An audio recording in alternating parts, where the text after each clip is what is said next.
Hello friend, আমি প্রতিমা চলে এসেছি তোমাদের সামনে। আজকে পটলের একটি পদ নিয়ে আজকে করে দেখাবো নিরামিষ দই পটল।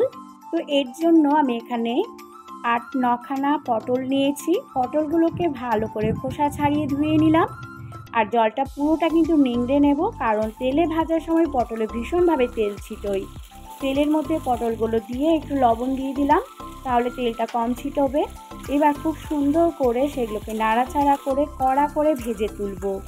ঢাকা দেব না, ঢাকা দিলে কিন্তু পটলগুলো সেদ্ধ হয়ে যাবে, খেতে ভালো লাগবে না। তো অল্প লো ফ্লেমে খুব ভালো করে পটলগুলোকে ভেজে নিতে হবে। আর পটলটা কড়া করে ভাজলে রেসিপিটা বেশি ভালো লাগে।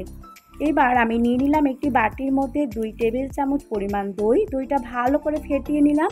তারপরে নিয়ে নেব এখানে স্বাদ মতো লবণ, নিয়ে নেব কালারের জন্য হলুদ, আর এর মধ্যে নিয়ে নেব 1 চামচ জিরে গুঁড়ো, নিয়ে নেব এখানে 1 চামচ ধনে গুঁড়ো, আর টেস্টের জন্য আমি এখানে নিয়ে নেব 1 চামচ চিনি। তো এই রেসিপিটা একটু মিষ্টি মিষ্টি হলেই ভালো লাগে। একটু চিনি অবশ্যই দিতে হবে, না হলে কিন্তু টেস্টে ব্যালেন্স আসবে না। নিয়ে নেব এখানে 1/2 কাপ পরিমাণ আমি জল। নিয়ে মশলা আর দইটা খুব ভালো করে ফেটিয়ে আমি রেখে দেব। এবার আমি গ্যাসে কড়াই চাপালাম, তার মধ্যে 2 টেবিল চামচ সরষের তেল নিলাম। তার মধ্যে নিলাম একটি তেজপাতা, 2টো শুকনো লঙ্কা ফাটিয়ে, একটুখানি হিং দিলাম আমি। হিং দিলে এই রেসিপিটা কিন্তু খেতে খুব ভালো লাগে, যেহেতু একটি নিরামিষ রেসিপি।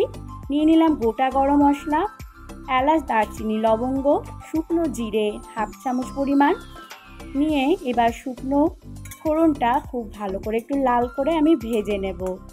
ফোড়নটা একটু লালচে হয়ে গেলে আমি তার মধ্যে এখানে দিয়ে দেব আদা বাটা। তো আমি এখানে আদাটা একটু গ্রেট করে নিয়েছিলাম, 1/2 চামচ পরিমাণ আদা দিলাম। আদা দিয়ে নিয়েও একটু ভালো করে লালচে করে একটু নাড়াচাড়া করে এভাবে ভেজে নেব। তো এবার আমি যে মশলাটা রেডি করে রেখেছি দইয়ের সাথে, সেটি এবার তেলের মধ্যে আমি পুরোটাই ঢেলে দেব।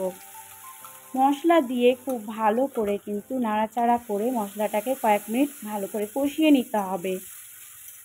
দই পটলের মশলাটা খুব সুন্দর করে আমি কষিয়ে নেব। তো দেখতেই পাচ্ছ বন্ধুরা, মশলা থেকে তেল বেরিয়ে এসেছে। এবার আমি দিয়ে দেব এর মধ্যে কালারের জন্য কাশ্মীরি লঙ্কার গুঁড়ো। এবার সমস্ত মশলা কিন্তু খুব ভালো করে কষিয়ে নিতে হবে 3 থেকে 4 মিনিট। তারপরে আমি যে ভেজে রেখেছিলাম পটলটা এবার আমি সেই মশলার মধ্যে দিয়ে দেব। এবার পটল দেওয়ার পর খুব ভালো করে কিন্তু কষিয়ে নেব। তো এইভাবে পটল দিয়েও কিছুক্ষণ আমি কষিয়ে নিলাম। তারপরে আমি এর মধ্যে যে বাটিতে একটু দই আর মশলা ছিল, তাতে 2 কাপ জল দিয়েছিলাম, সেই জলটা ভালো করে ধুয়ে ঢেলে দেব।